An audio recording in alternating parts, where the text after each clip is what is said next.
একটি ছোট গ্রামে একজন পরিশ্রমী কৃষক বাস করতেন।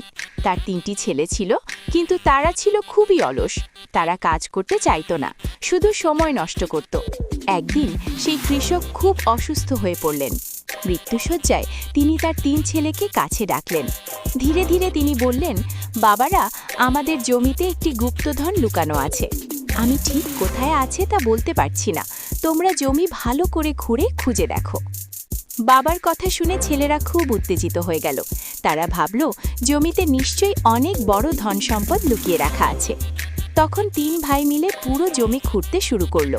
তারা দিন-রাত পরিশ্রম করে জমির প্রতিটি অংশ খুঁড়ে ফেলল, কিন্তু অনেক খোঁজার পরও তারা কোনো গুপ্তধন পেল না। তবে তারা জমিটা এত ভালোভাবে খুঁড়ে ফেলেছিল যে তারা সিদ্ধান্ত নিল সেখানে বীজ বপন করবে। তারা সেই জমিতে বীজ বপন করলে প্রচুর ফসল ফলল। পুরো জমি ভরে গেল সোনালী শস্যে।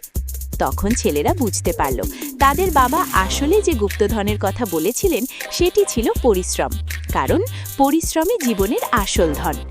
এই গল্প থেকে আমরা শিখি, পরিশ্রমই সাফল্যের চাবিকাঠি।